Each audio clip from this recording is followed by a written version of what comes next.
Kasarnya gue punya duit banyak, gue punya mobil mewah, semua cewek mau kok sama gue. Terus dia semena-menanya sama cewek-cewek ya nggak bisa. Karena respect tuh nggak bisa dibeli. Benar. Dan ada karmanya pasti.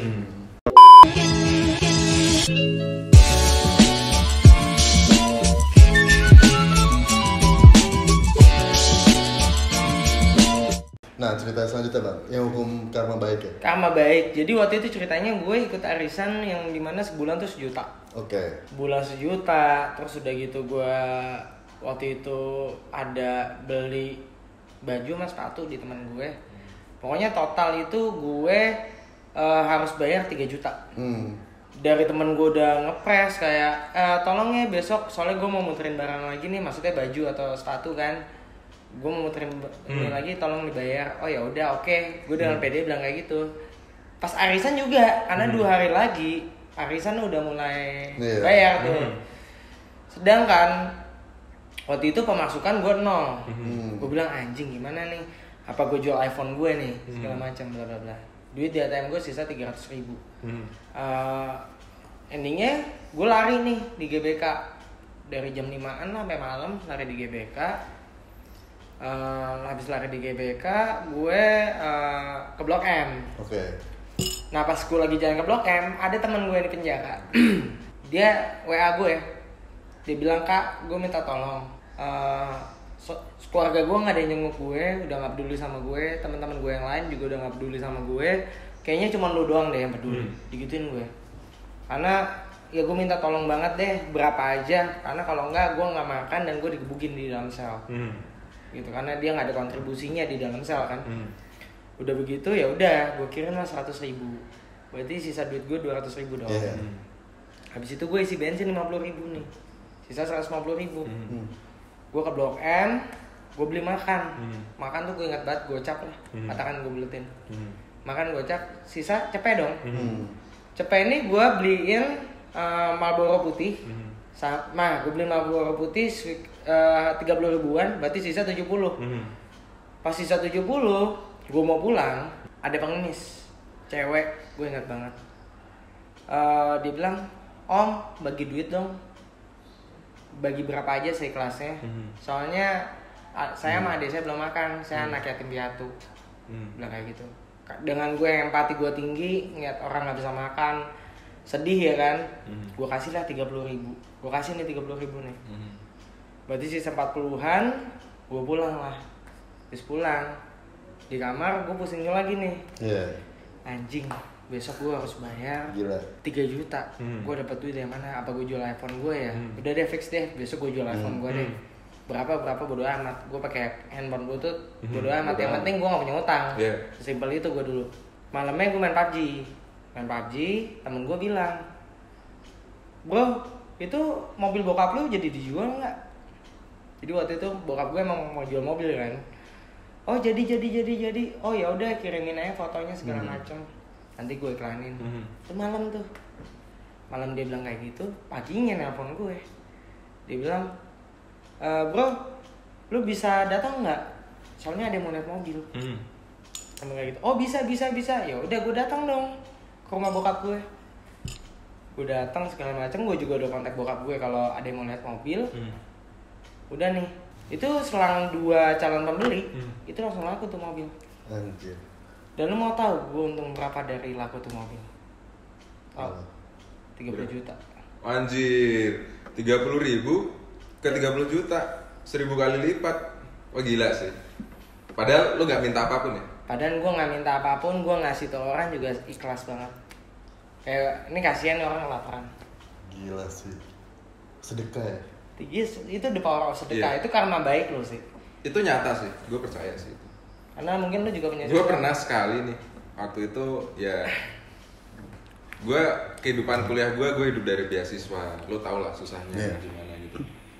Gue dari kampung, gue kuliah di TS Surabaya. Gue hidup dari beasiswa, seingat gue tuh sebulan tuh 650. Gue udah bisa dibilang gue udah nggak minta duit orang tua lagi gitu. Ya malu juga sih kalau masih minta sih, orang tua susah di rumah, sedangkan gue di kampus sekolah kalau masih minta gitu. Sebenarnya orang tua gue juga nggak istilahnya kayak lu minta juga nggak apa-apa, emang udah pikiran orang tua kan, ya itu tanggung jawab orang tua kan. Iya. Tapi gue mencoba kayak ya kenapa kalau gue bisa sendiri kenapa enggak gitu. Hiduplah gue dengan duit dari beasiswa. Gue inget banget waktu itu udah mau akhir bulan tuh. gue duit gue tuh tinggal recehan, nggak tahu berapa tuh mungkin ada 20 atau 30 ribu di kantong gue.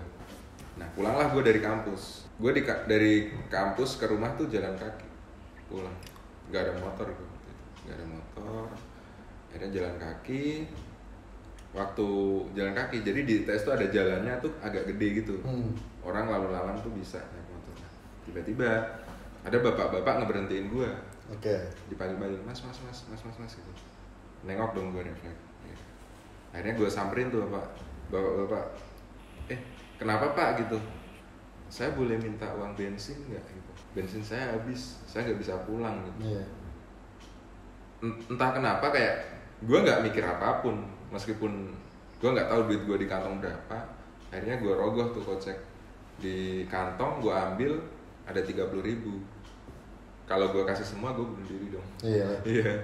Ya udah nih 15 ribu, gue masih bisa tahan beberapa hari lah makan di Surabaya karena kebetulan agak murah. Akhirnya gue kasih lah 15 ribu.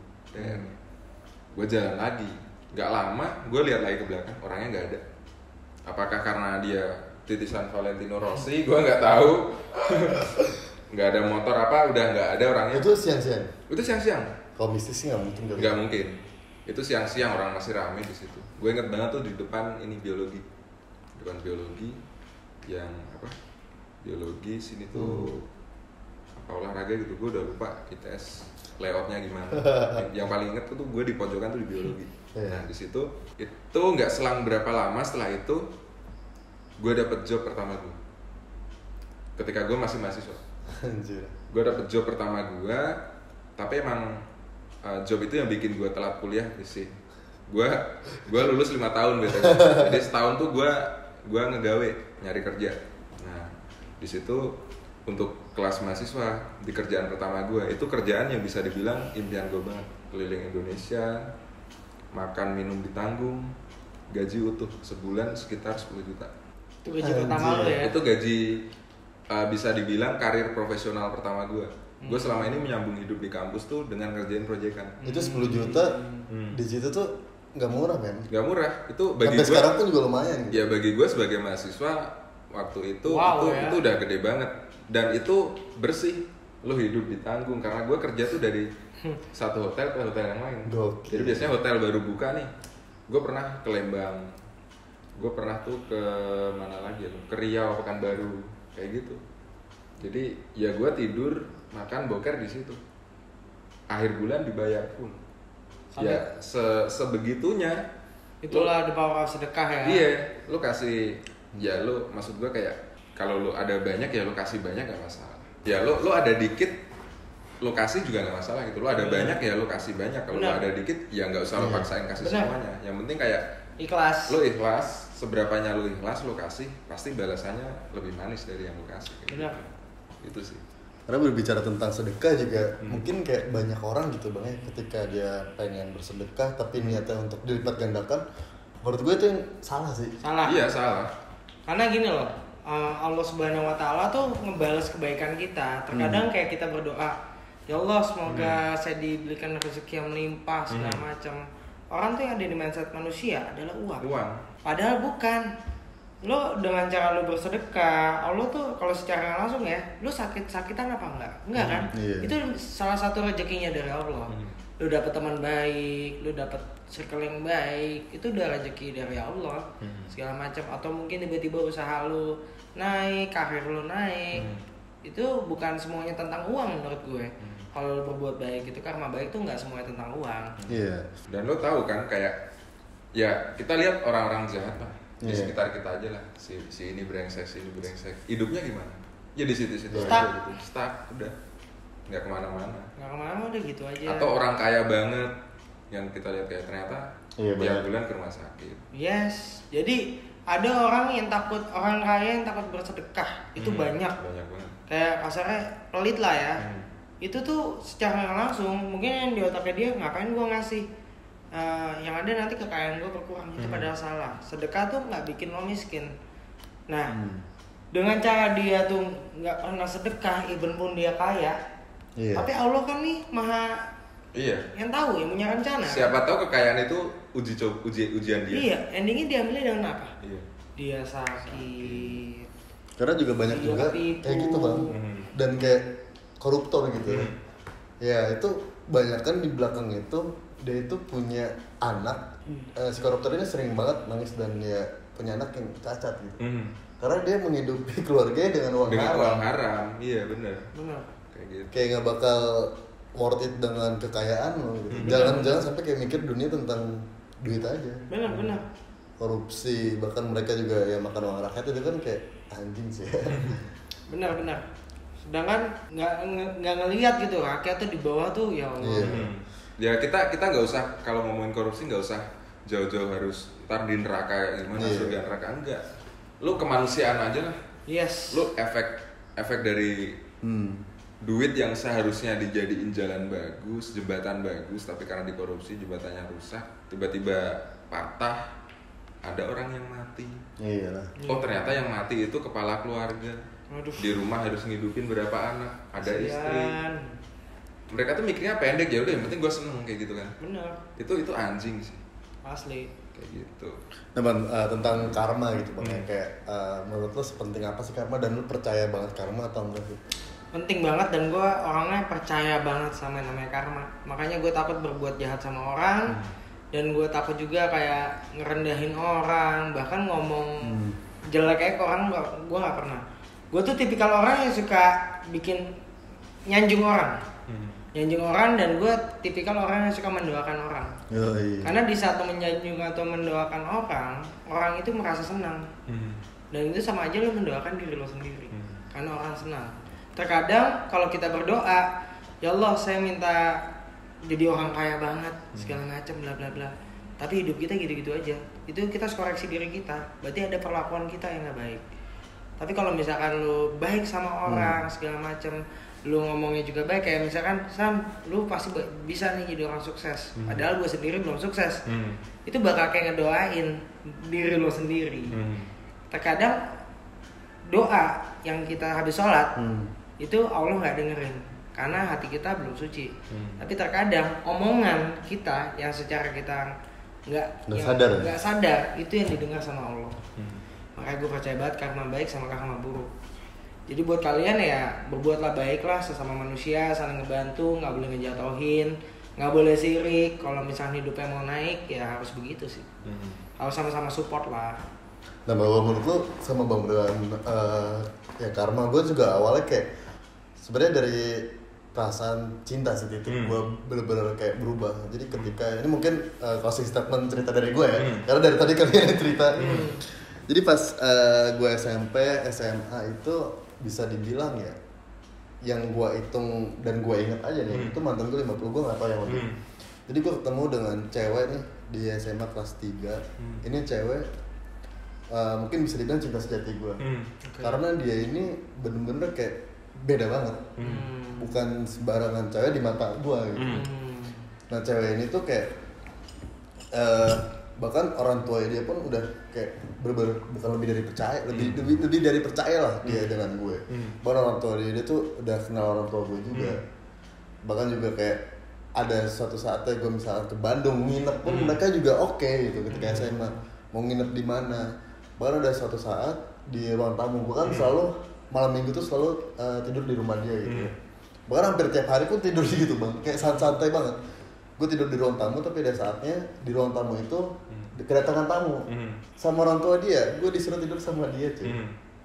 Anjir ya, sepercaya itu. Dan bahkan kayak dicekin gue ngapa-ngapain kan, kayak emang dari gue love gitu. Dan dari situ kayak oh ini cinta sejati gue, cinta sejati. Dan ya tiba-tiba gue diselingkuhin. Karena mungkin di situ gue juga frustasi setahun dan gue ya dalam pandangan gue, oh ini karma gue sama yang cewek sebelumnya. Itu sih kayak gue lebih menghargai wanita sekarang. Benar, harus banget. Iya, namanya laki-laki ya, kayak kalau lu laki-laki yang normal, laki-laki pada umumnya ya emang kita harus menghargai satu sama lain gitu. Iya. Sama apalagi wanita gitu kan.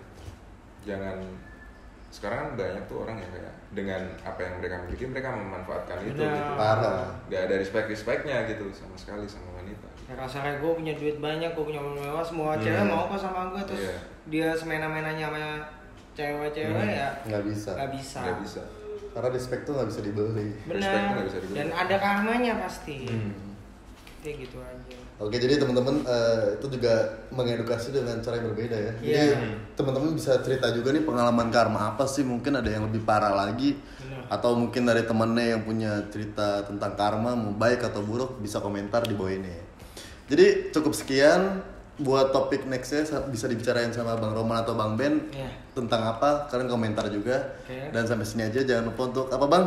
Subscribe, like, komen, dan share video. Share video ini.